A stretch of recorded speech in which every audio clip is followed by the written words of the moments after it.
오늘은 주연절로 다섯째 주일입니다. 거룩하신 삼위일체 하나님께 영과 진리로 예배하겠습니다.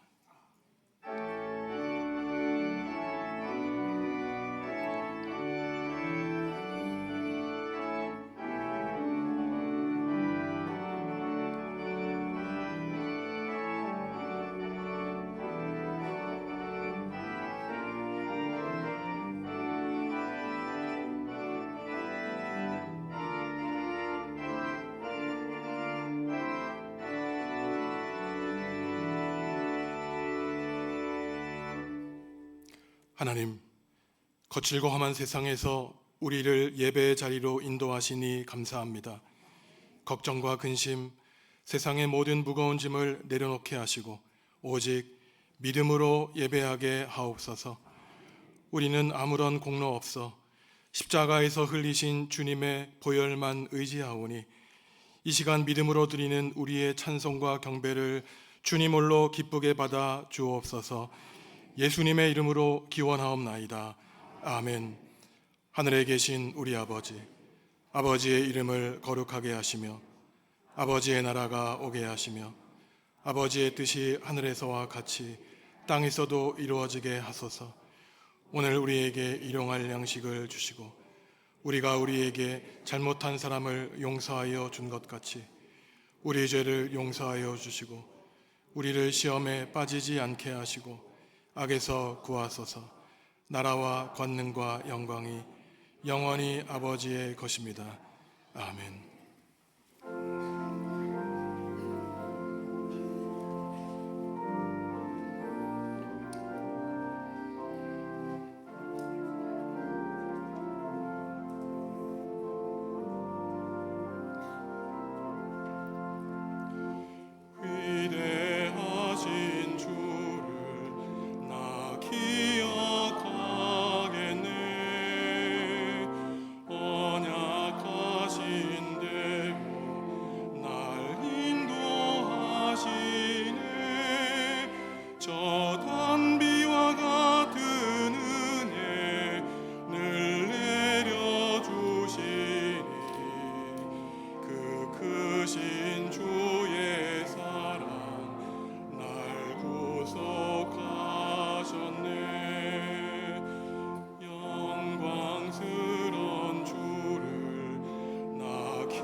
충성된 종이 되어 그 길을 가면서 주 다시 올 때까지 교회를 섬기리.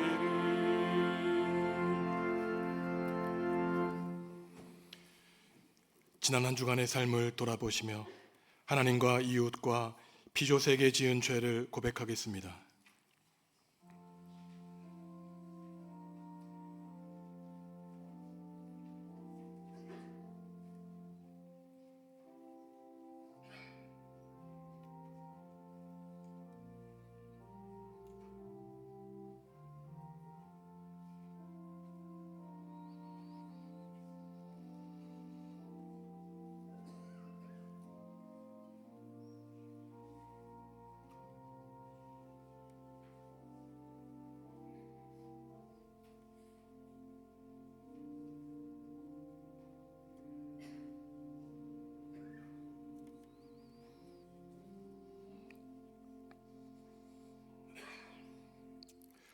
하나님이 우리에게 주시는 용서의 말씀입니다. 그들이 다시는 너는 여호와를 알라 하지 아니하리니 이는 작은 자로부터 큰 자까지 다 나를 알기 때문이라. 내가 그들의 악행을 사하고 다시는 그 죄를 기억하지 아니하리라. 여호와의 말씀이니라. 아멘. 나는 전능하신 아버지 하나님, 천지의 창조주를 믿습니다. 나는 그의 유일하신 아들, 우리 주 예수 그리스도를 믿습니다. 그는 성령으로 잉태되어 동정녀 마리아에게서 나시고 본디오 빌라도에게 고난을 받아 십자가에 못 박혀 죽으시고 장사된 지 사흘 만에 죽은 자 가운데서 다시 살아나셨으며 하늘에 오르시어 전능하신 아버지 하나님 우편에 앉아 계시다가 거기로부터 살아있는 자와 죽은 자를 심판하러 오십니다. 나는 성령을 믿으며 거룩한 공교회와 성도의 교제와 죄를 용서받는 것과 몸의 부활과 영생을 믿습니다. 아멘. 그러므로 주 안에서 갇힌 내가 너희를 권하노니 모든 겸손과 온유로 하고 오래 참음으로 사랑 가운데서 서로 용납하고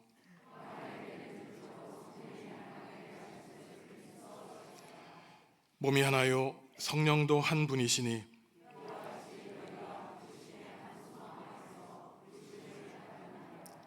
주도 한 분이시요 믿음도 하나요 세례도 하나요 만유 위에 계시고 만유를 통일하시고 만유 가운데 계시도다. 아멘.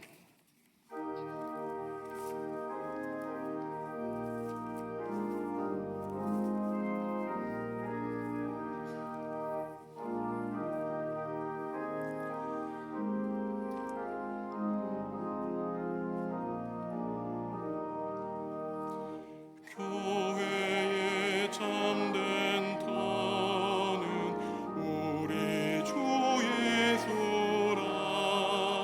그 귀한 말씀 위에 이 교회 세웠네. 주 예수 강림하사 피 흘려 샀으니 땅 위의 모든 교회 주님의 신부라.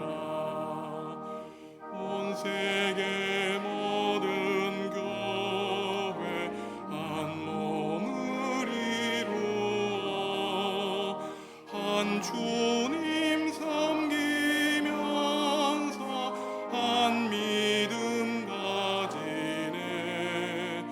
한 이름 찬송하고 한 성경 읽으며 다 같은 소망 품고 늘 은혜 받도다. 땅 위의 모든 교회 주 안에 있어서 하늘의 성도들과 한 몸을 이루네. 오 주여 복을 주사 저 성도들 같이 우리도 주와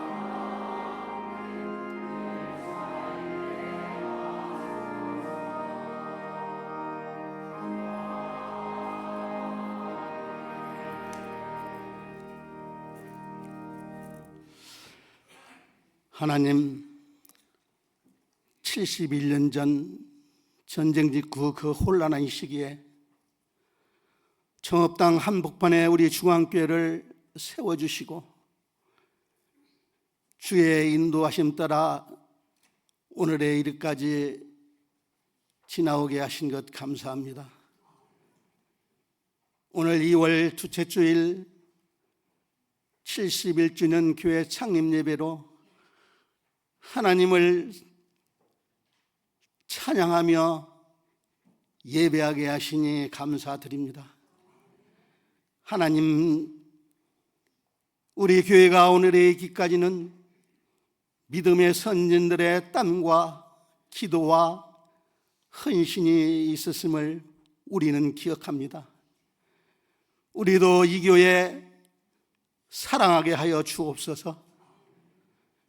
우리 교회가 정읍지역에 선한 영향력을 끼치게 하시고, 우리 교회를 통하여 이 지역의 하늘나라가 더욱 확장되게 하여 주옵소서. 우리 교회 미래 세대인 중고등부 청년부가 필리핀의 비전 트립을 떠났습니다. 하나님 여행 가운데 함께하여 주옵소서. 특별히 가난으로 소외되어 헐벗고 굶주리는 까비떼주 지역에 주님의 복음을 전하게 하셔서 많은 영혼들이 주님 앞으로 돌아오는 구원의 은총을 허락하여 주옵소서.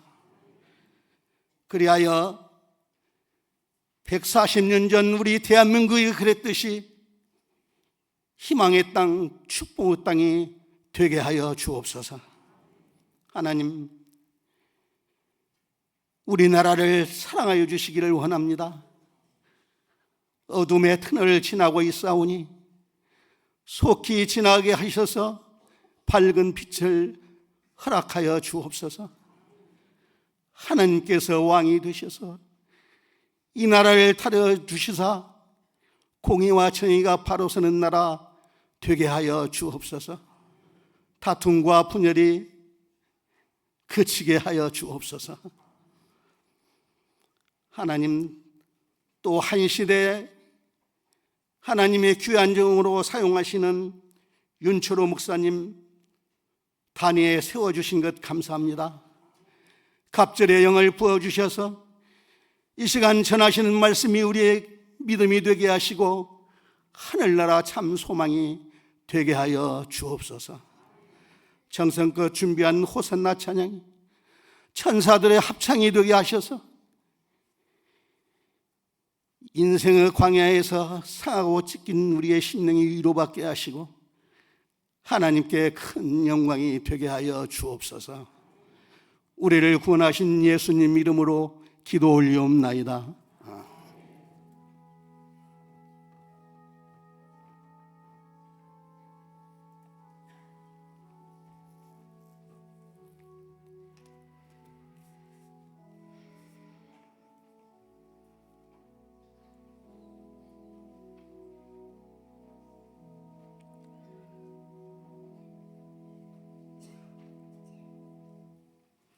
우리가 다 하나님의 아들을 믿는 것과 아는 일에 하나가 되어 온전한 사람을 이루어 그리스도의 장성한 분량이 충만한 데까지 이르리니, 이는 우리가 이제부터 어린아이가 되지 아니하여 사람의 속임수와 간사한 유혹에 빠져 온갖 교훈의 풍조에 밀려 요동하지 않게 하려 함이라. 오직 사랑 안에서 참된 것을 하여 범사에 그에게까지 자랄지라. 그는 머리니 곧 그리스도라. 그에게서 온몸이 각 마디를 통하여 도움을 받음으로 연결되고 결합되어 각 지체의 분량대로 역사하여 그 몸을 자라게 하며 사랑 안에서 스스로 세우느니라.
아멘. 윤철호 목사님 나오셔서 하나님 나라를 구현하는 성령 공동체라는 제목으로 하나님의 말씀 전해 주시겠습니다. 나오실 때 큰 박수로 환영해 주시겠습니다.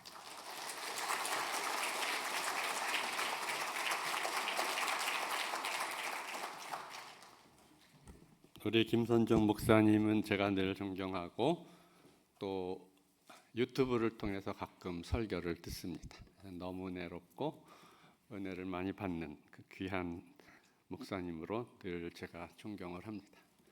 오늘 71주년 창립 71주년을 맞은 우리 정읍중앙교회에 하나님의 은혜와 평강이 더욱 넘치고 사랑 안에서 범사의 그리스도까지 자라가기를 축원합니다. 우리 김선정 목사님께서 오늘 저에게 창립주일을 맞아서 교회론에 대한 말씀을 전해달라고 하셨습니다. 그래서 오늘은 교회의 존재 의미와 목적이 무엇인지에 대해서 좀 딱딱하지만 아마 감이 같을 것 같습니다. 말씀을 드리겠습니다. 교회는 하나님으로부터 부르심을 받은 자들의 모임입니다. 헬라어로 에클레시아라고 합니다. 사람들이 모여서 교회를 만든 것이 아니고 하나님이 우리를 교회로 부르셨습니다. 교회는 사람의 손으로 지어진 건물이 아니라 하나님에 의해 부름받은 하나님의 백성입니다.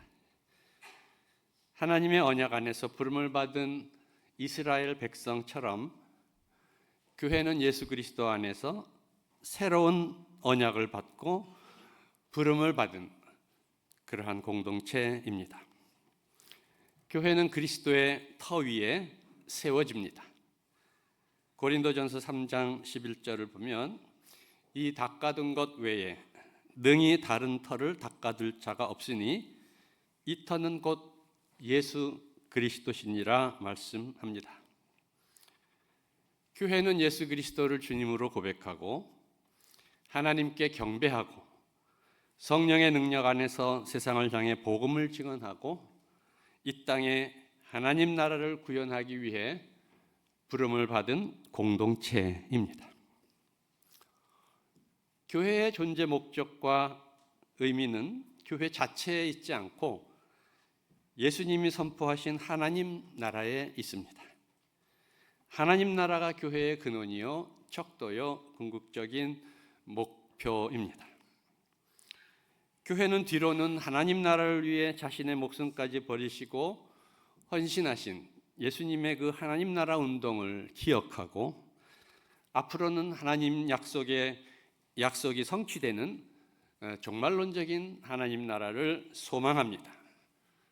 그리고 현재 이 세상을 변화시키고 하나님 나라를 확장해가는 현실 변혁적인 공동체로서 교회는 존재합니다.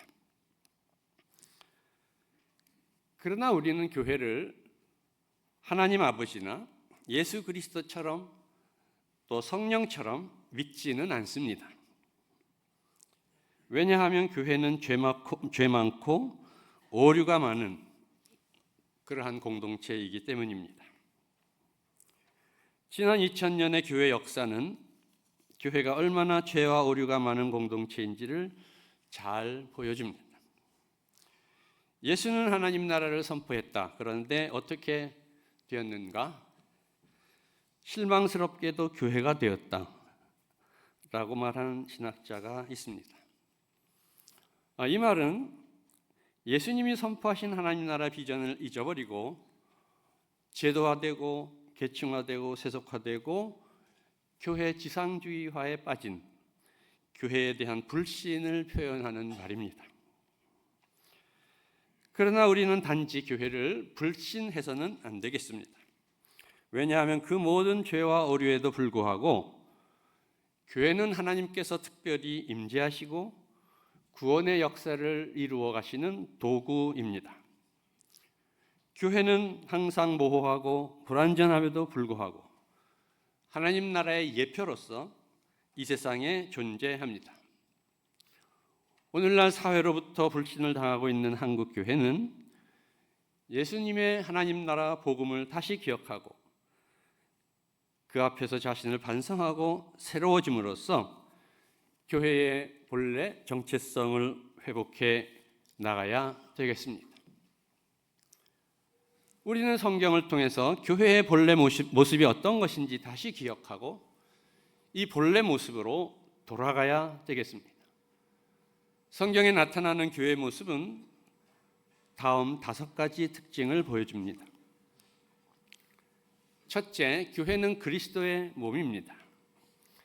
바울은 교회를 그리스도의 몸으로 표현했습니다.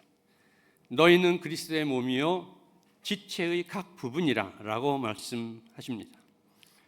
오늘 봉독해드린 에베소서 본문에서 바울은 말씀합니다. 그는 머리니 곧 그리스도라. 그에게서 온몸이 각 마디를 통하여 도움을 받음으로 연결하여 결합되어 각 지체의 분량대로 역사하여 그 몸을 자라게 하며 사랑 안에서 스스로 세우느니라.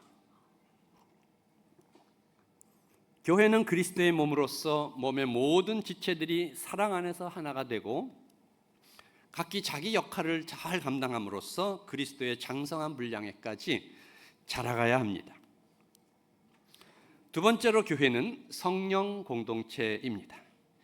교회 공동체는 한 성령으로 세례를 받고 성찬을 통해 그리스도의 살과 피를 먹고 마심으로써 그리스도의 몸에 참여합니다. 우리가 한 성령으로 세례를 받았다는 것은 우리가 성령 안에서 하나가 되었다는 것을 의미합니다. 그리스도의 몸으로서 교회는 이 성령이 하나 되게 하신 것을 지켜나가야 합니다. 교회는 오순절 성령의 임재로부터 시작되었습니다. 최초의 교회는 성령이 충만한 교회였습니다. 성령의 임재 안에서 예언과 환상과 치유 같은 놀라운 능력과 이적이 일어났습니다. 이러한 능력과 이적은 하나님 나라가 성령 안에서 지금 여기에 현존함에 대한 표징으로 여겨졌습니다. 초기 교회는 제도나 조직이 아니라 영적 은사와 능력에 따라 일하고 살아 움직였습니다. 초기 교회에는 형식화된 제도나 교권주의적 계층 질서가 존재하지 않았습니다. 초기 교회에는 형식화된 제도나 교권주의적 계층 질서 대신에 성령의 은사와 능력에 따라 각기 자신의 역할을 감당했습니다. 세 번째 교회는 사랑의 친교 코이노니아 공동체입니다. 바울이 교회를 그리스도의 몸이라고 표현했을 때 그 몸은 단지 개인적이고 신체적인 개념이라기보다 공동체적이고 사회적 개념입니다. 교회는 하나님의 백성으로서 유기적인 사회 공동체입니다. 교회의 구성원들은 성도의 교제, 코미니오 상토룸을 통해 함께 이 공동체를 세워 나갑니다. 누가는 신약성서 교회 안에서의 성도의 교제를 이렇게 요약했습니다. 사도행전 2장 44절에서 47절의 말씀입니다. 믿는 사람이 다 있어 함께 모든 물건을 서로 통용하며 또 재산과 소유를 팔아 각 사람의 필요에 따라 나눠주며 날마다 마음을 같이하여 성전에 모이기를 힘쓰고 집에서 떡을 떼며 기쁨과 순전한 마음으로 음식을 먹고 하나님을 찬미했다. 이 구절은 교회의 친교, 교회의 코이노니아가 단순한 인간적인 사귐이 아니라 하나님을 찬양하고 예배하며 서로 나누는 가운데 이루어지는 사랑의 친교인 것을 잘 보여줍니다. 교회는 이와 같은 사랑의 친교 공동체가 되어야 합니다. 네 번째로 교회는 섬김, 디아코니아 공동체입니다. 신약성서의 교회는 섬김의 공동체였습니다. 초기 그리스도인들은 예수님께서 하신 말씀, 내가 섬김을 받으려 함이 아니라 섬기려 하고 자기 목숨을 많은 사람의 대속물로 주려 함이라 라는 말씀을 기억하고 있었습니다. 초기 교회는 또한 너희 중에 크고자 하는 자는 너희를 섬기는 자가 되어야 하리라. 누구든지 자기를 높이는 자는 낮아지고 누구든지 자기를 낮추는 자는 높아지리라 하는 예수님의 말씀도 기억하고 있었습니다. 예수님의 말씀대로 교회 안에서는 다른 사람을 섬기고 남을 위해서 자신을 희생하는 그러한 사람이 진정으로 큰 자이고 높은 자입니다.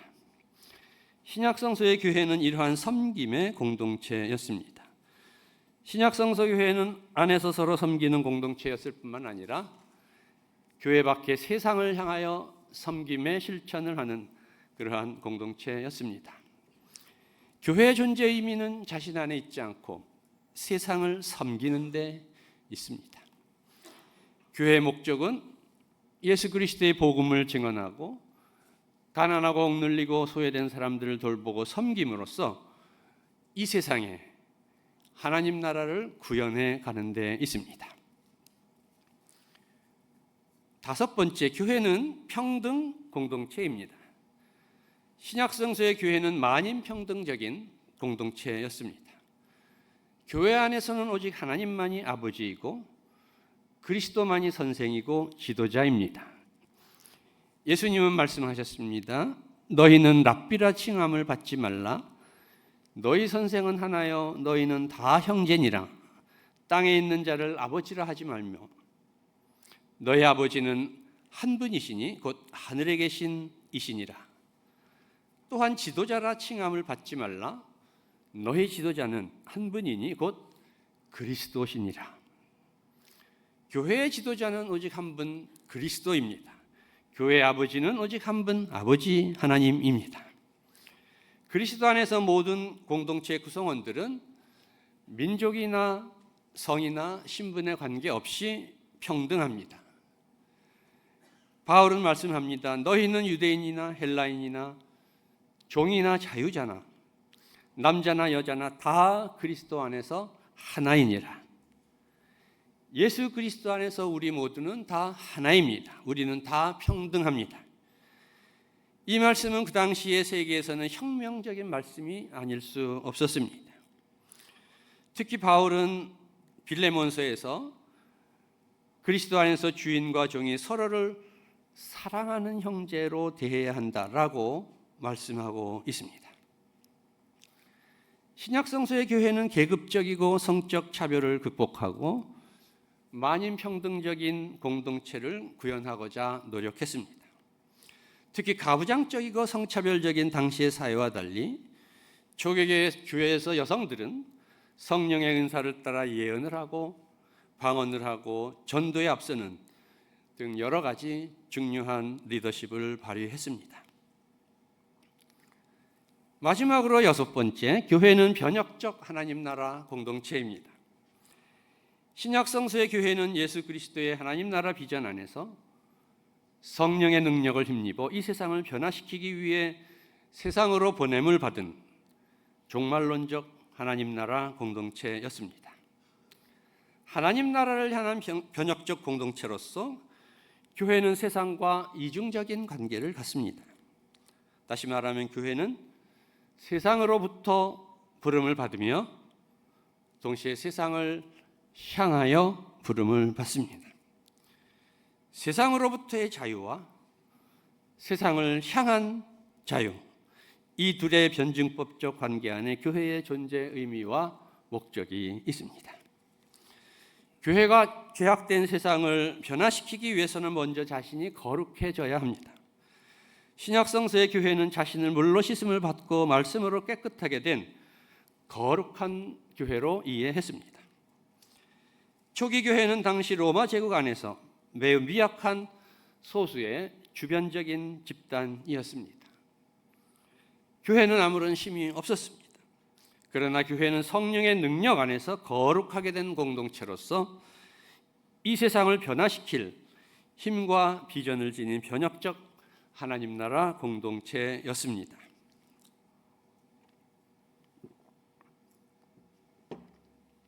그런데 신약성서 시대 이후에 교회는 그리스 로마 세계에서 성장해 감에 따라 점차 제도화되어 갔습니다. 교회 안에 직제가 생기고 계층 질서가 생겨났습니다.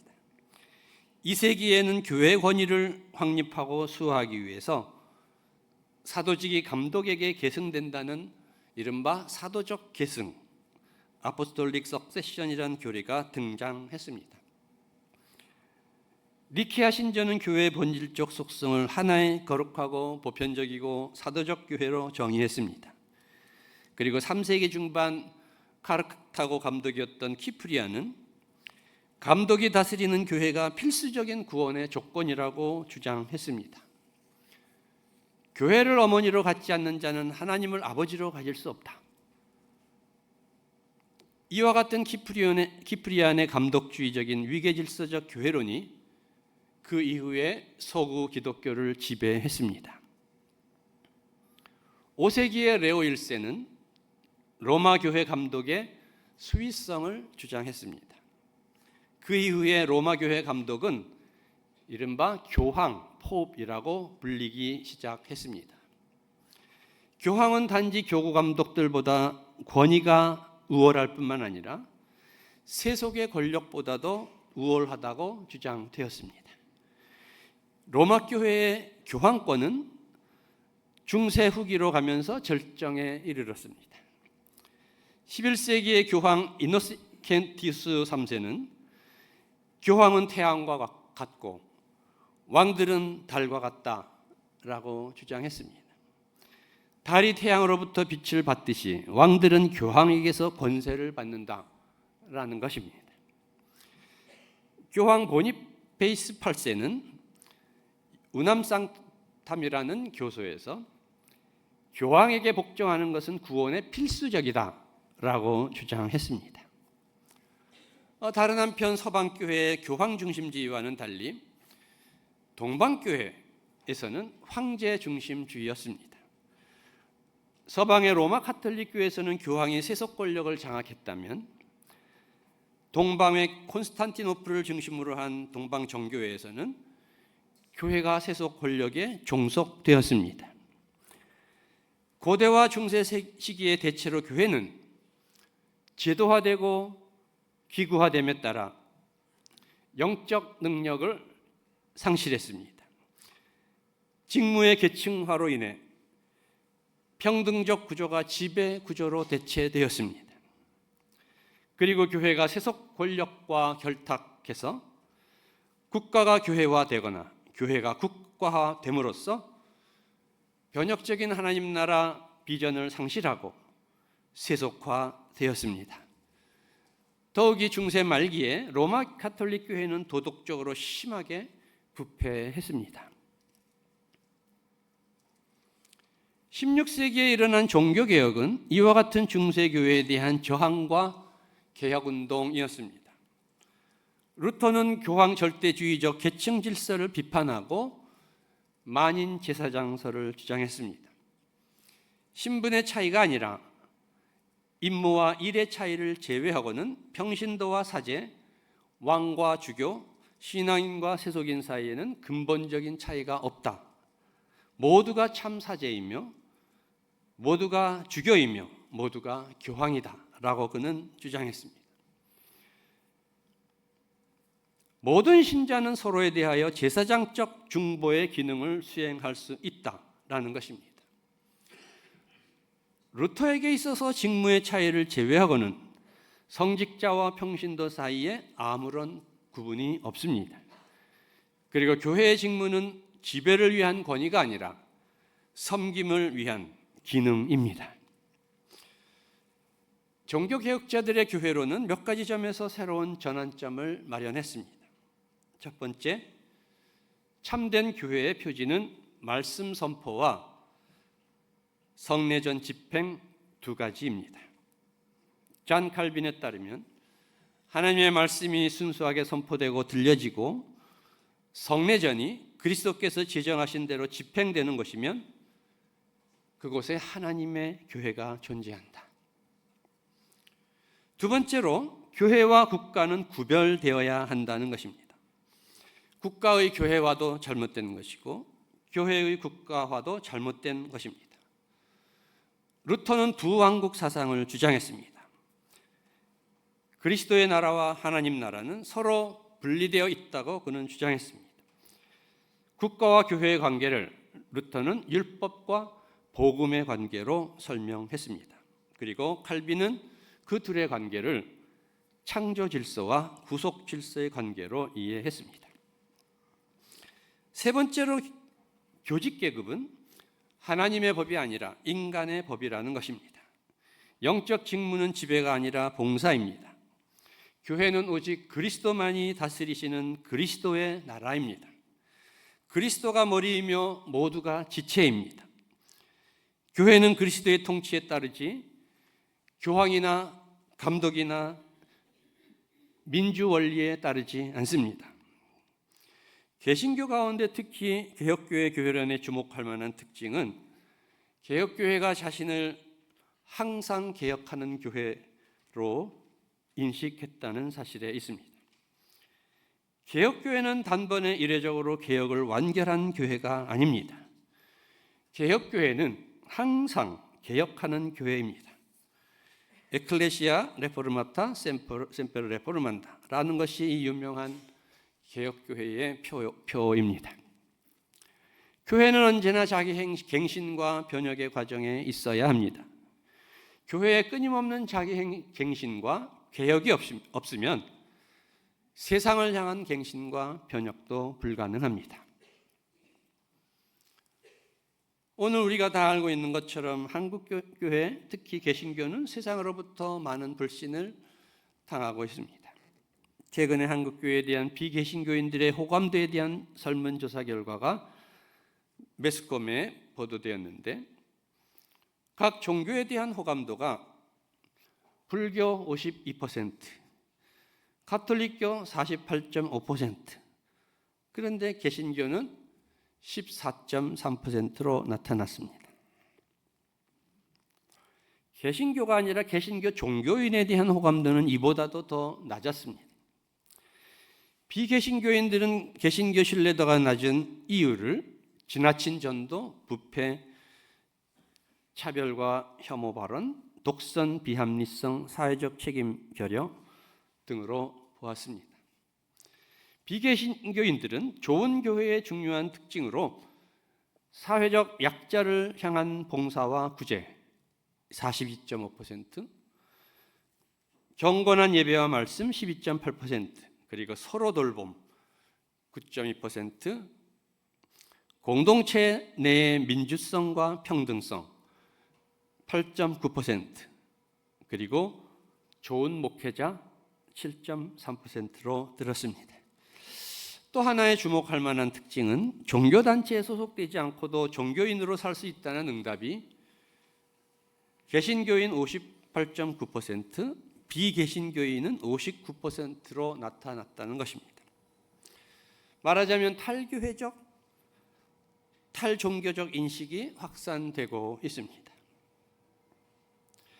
그리고 가난한 교인의 숫자가 갈수록 늘어나고 있습니다.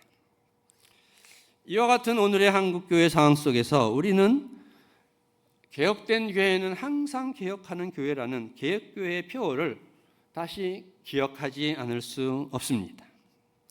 한국교회가 자기 갱신과 개혁을 통해 새로워지지 않으면 세상을 향한 변혁이 불가능할 뿐만 아니라 교회 자체의 존립 자체가 어렵게 될 것입니다.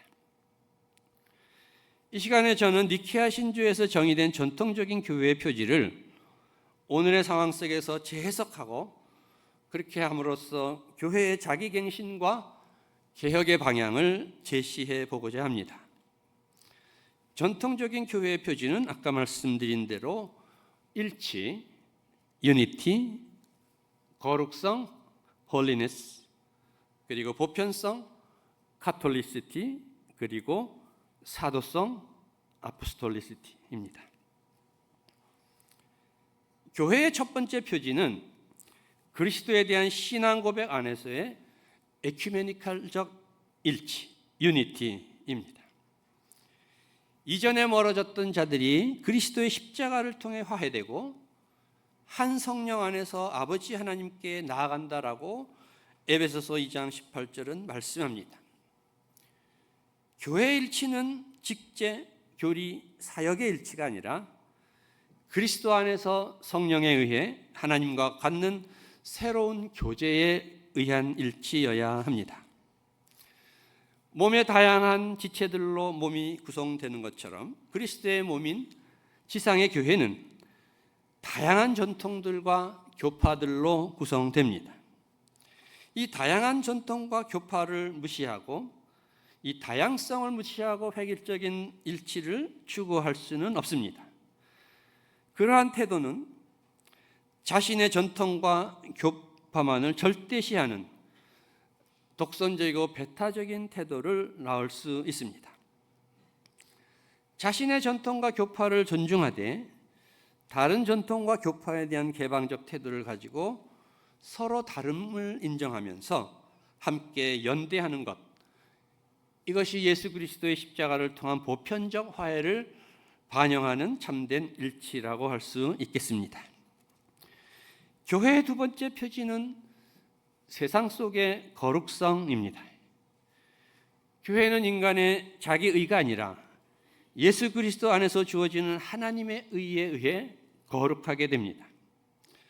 하나님의 의는 불의한 자를 불러 의롭게 하시는 의, justifying justice입니다. 우리는 죄인임에도 불구하고 이 의롭게 하시는 하나님의 의를 부여받음으로써 거룩한 성도가 됩니다.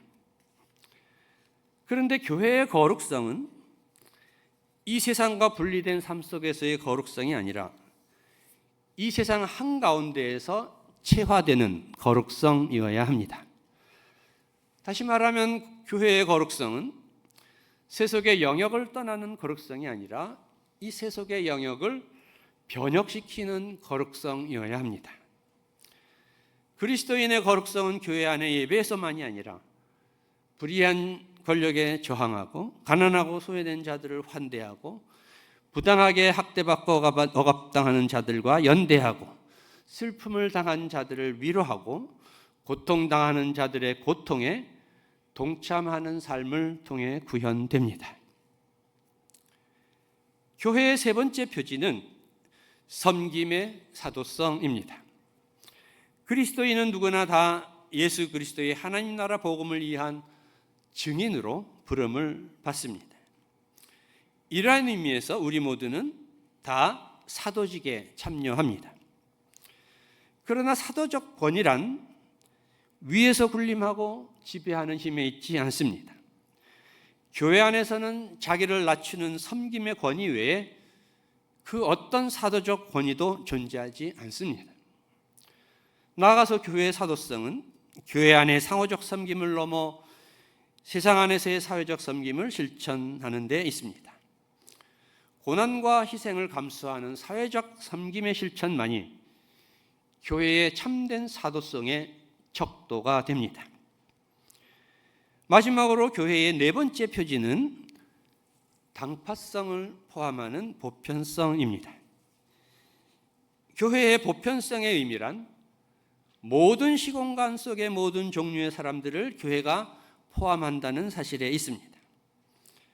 그러나 이 보편성은 단지 추상적이고 일반적인 보편성이 아닙니다. 교회는 보편적이 되기 위해 때로는 한편을 들어야 할 때가 있습니다. 그리스도가 계신 곳에 교회가 있습니다. 그리스도는 어디에 계십니까? 그리스도는 모든 곳에 계시지만, 모든 인간의 삶의 현실 속에 계시지만, 특별히 가난한 자들, 소외된 자들, 아픈 자들, 갇혀있는 자들, 고통당하는 자들과 함께 계시면서 그들과 자신을 동일시합니다. 주님은 말씀하십니다. 너희가 여기 내 형제 중에 지극히 작은 자 하나에게 한 것이 곧 내게 한 것이니라. 이 땅에 버림받은 자들을 돕는 것이 곧 그리스도를 섬기는 것이라는 말씀입니다.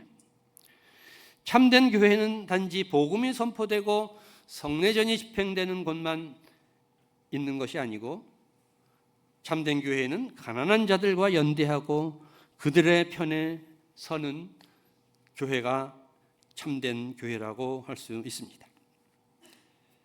그러나 교회의 당파성은 가난한 자와 부자, 노동자와 자본가를 나누고 부자와 자본가에 대한 적대심을 고취하는 그러한 마르크스적인 당파성과는 구별되어야 합니다. 교회의 당파성은 모든 사람에 대한 하나님의 보편적 사랑과 정의를 실현하기 위한 것이지 결코 어느 특정한 계층에 대한 증오와 적개심을 표현하기 위한 것이 아닙니다. 이제 말씀을 맺겠습니다. 참된 교회가 되기 위해서는 성서가 증언하는 예수 그리스도의 하나님 나라 복음에 충실해야 합니다.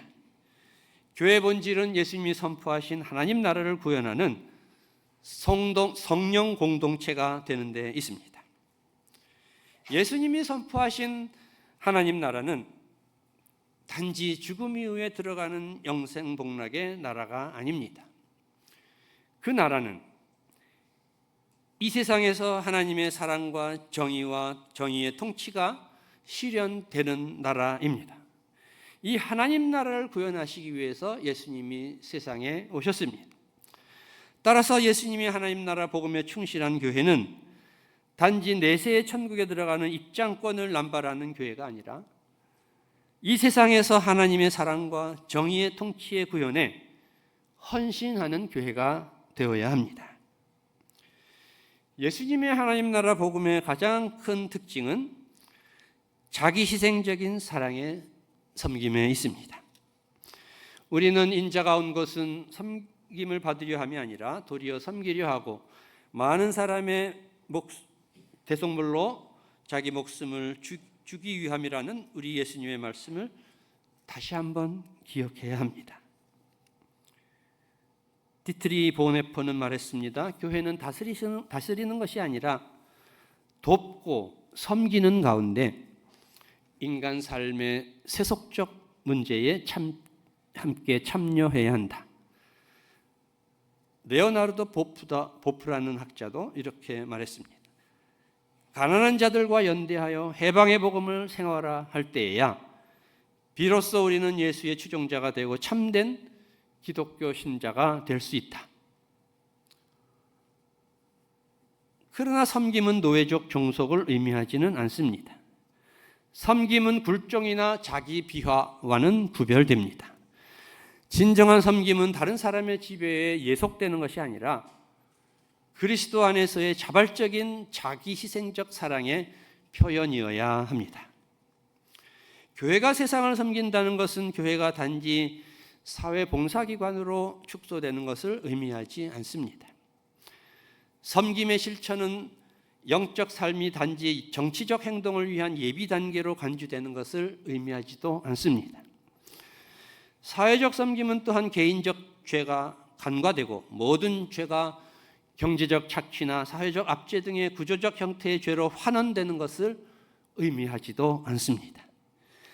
교회의 존재 의미와 목적은 예수 그리스도 안에 나타난 하나님의 구원의 은혜와 성령의 능력 안에서 모든 불의와 차별과 억압을 극복하고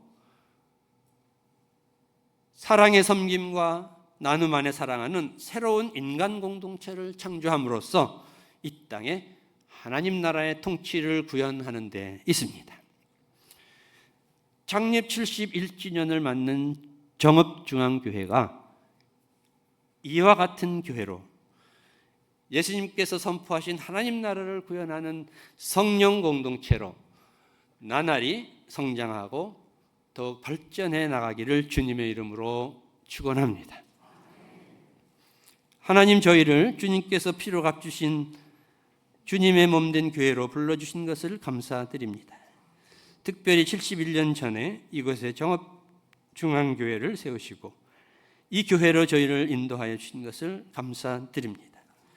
간과 합기는 정읍중앙교회가 그리스도에 대한 신앙 고백 안에서 다양성을 아우르는 일치를 추구하는 교회, 세속의 영역을 변혁시키는 거룩한 교회, 고난을 감수하는 사회적 섬김을 실천하는 사도적 교회, 그리고 억눌리고 소외된 자를 우선적으로 돌아보는 보편적 교회가 되게 하여 주시옵소서. 그리하여 예수님이 선포하신 하나님 나라를 이 땅에 구현하는 성령 공동체가 되게 하여 주시옵소서. 예수님의 이름으로 기도드립니다. 아멘.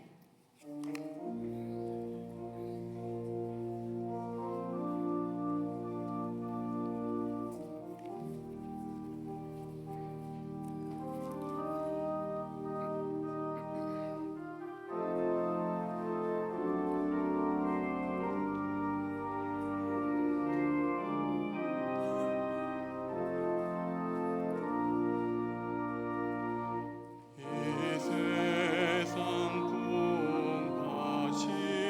궁핍하심하고 또 환난 질거하느나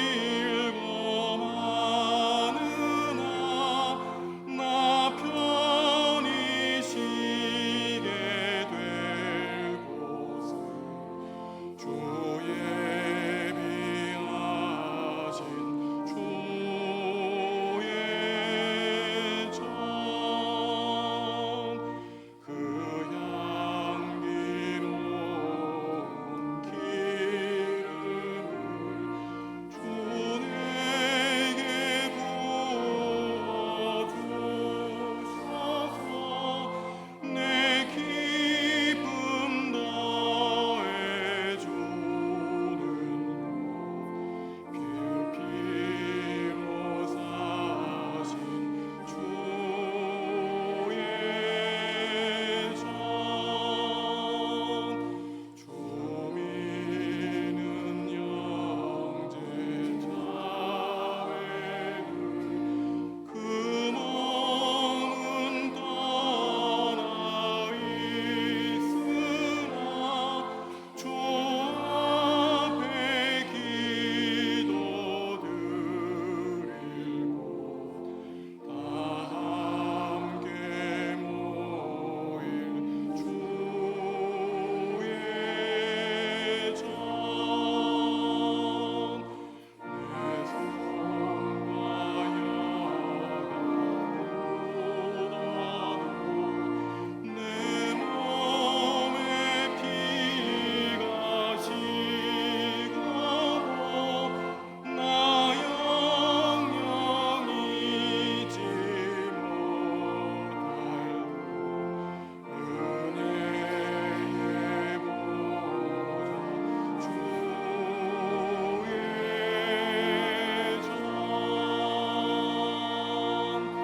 아멘.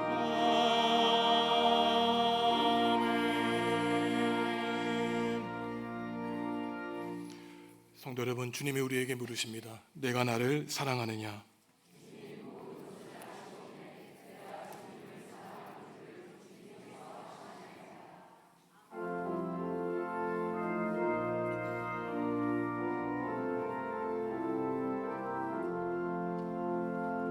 주께서 주시는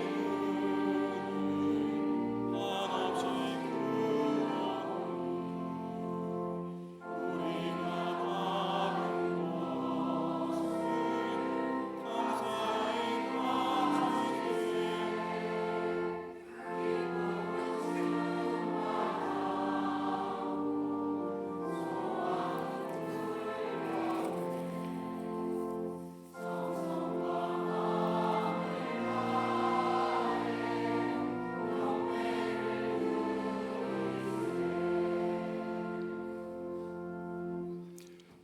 하나님, 71년 전 정읍 땅에 우리 정읍중앙교회를 세워주신 하나님의 은총에 감사합니다. 하나님을 예배하고 복음을 전파하며 세상을 섬기고 변화시켜 하나님 나라를 이루는 전초 기지로서의 사명을 잘 감당할 수 있도록 우리 교회에 있는 모든 성도들에게 성령님의 능력을 더하여 주시옵소서. 오늘 우리에게 귀한 복음의 가르침을 주시기 위하여 윤철호 목사님을 보내주시니 감사합니다. 목사님의 건강 지켜주시고 한국 또한 세계 신학계의 발전과 목회자들을 훈련하며 선교산을 파송하는 거룩한 일에 주님이 기름 부어 주시옵소서. 믿지 않는 가족과 이웃을 구원하기 위해 전도카드에 이름을 적고 기도하는 교우들이 있습니다. 이들의 눈물 섞일 간절한 기도 들어주시고 믿지 않는 자들의 삶을 변화시켜 주시옵소서. 오늘부터 금요일까지 필리핀 까비떼주에서 진행될 비전 트립을 주님이 주관하여 주셔서 출발한 시간부터 마치고 돌아오는 시간까지 머리카락 하나 다치지 않고 안전하게 돌아올 수 있도록 주님이 지켜 보호하여 주시옵소서. 하나님의 거룩한 자녀들이 복음을 전파할 때 하늘에서 귀신이 떨어지는 놀라운 역사 일으켜 주시기를 간구합니다. 특별히 교회 수련회와 비전 트립을 위하여 기도하고 후원하는 교우들에게 복 내려 주시고 이들을 통하여 하나님 나라를 이루어 주시옵소서. 나라와 교회가 어둠 속을 지나가고 있습니다. 그리스도인들이 깨어 기도하게 하시고 하나님이 친히 나라와 교회를 다스려 주셔서 성령님의 은혜의 선물인 사랑으로 남과 북, 좌와 우가 하나 되게 하여 주시옵소서. 주님을 사랑하여 예물 드립니다. 하나님께 받은 사랑과 은총에 감사하며 바칩니다. 세상에서 땀 흘리며 일하는 교우들에게 성령님의 능력 더하여 주시고 주님의 한없는 은혜 베풀어 주시옵소서.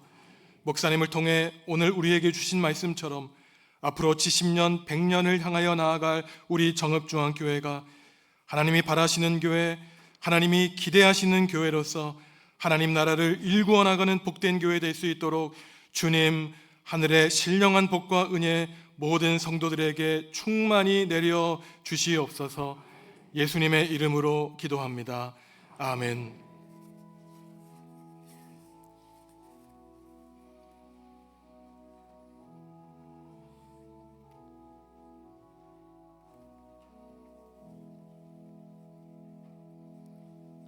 주님의 평화가 성도 여러분과 함께 하시기를 바랍니다. 오늘 71세 우리 교회 생일인데 생일 축하합니다. 함께 인사하시죠. 생일 축하합니다. 예배를 마치고 나아가실 때 제가 광고해드린 대로 2024년 12월에 번역을 마친 새한글 성경을 가정당 한 권씩 가져가시기 바랍니다. 혼선이 있을 수 있기 때문에 가정당 본인 것만 수령해 가시면 좋겠습니다. 오늘 귀한 말씀 전해주신 윤철호 목사님께 감사드립니다. 다시 한번 감사의 큰 박수 드리면 좋겠습니다.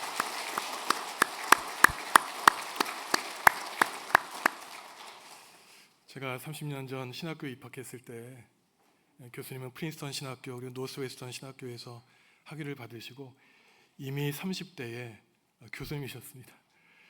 저한테 존경한다고 말씀하셨는지 왜 그러셨는지 모르겠어요.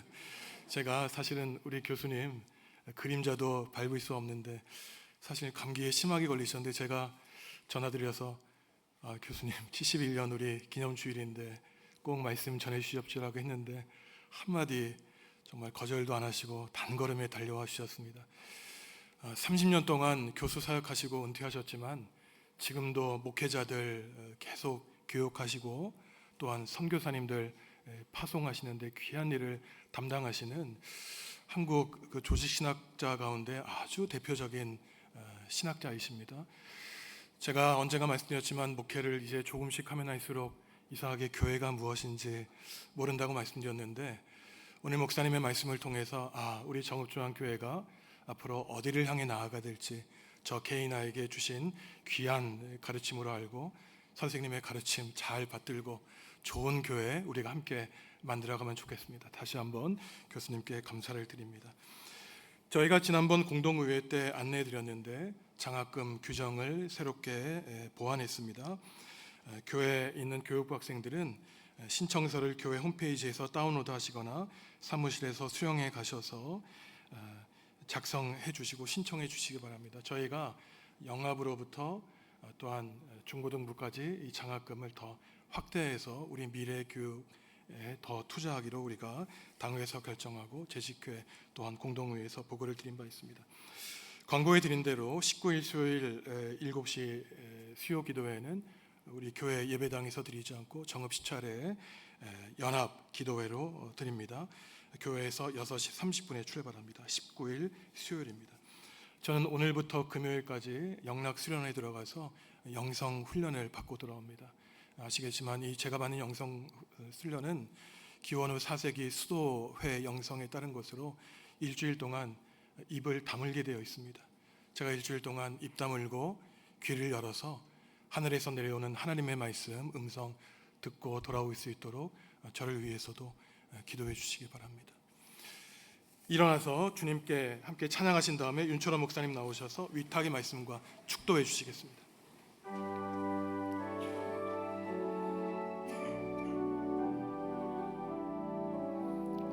주의 영화로운 빛이 우리 앞길 인도하며 거친 세상 이길 힘을 주시리.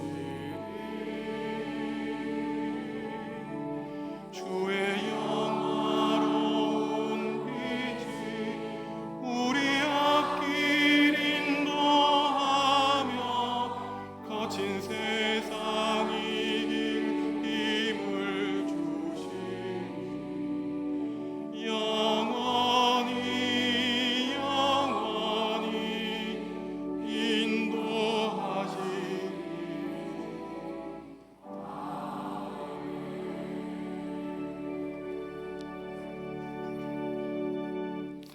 정읍중앙교회가 그리스도에 대한 신앙 고백 안에서 다양성을 아우르는 에큐메니컬적 일치를 추구하는 교회, 세속의 영역을 변혁시키는 거룩한 교회, 고난을 감수하는 사회적 섬김을 실천하는 사도적 교회, 그리고 억눌리고 소외된 자를 우선적으로 돌보는 보편적 교회가 되기를 축원합니다.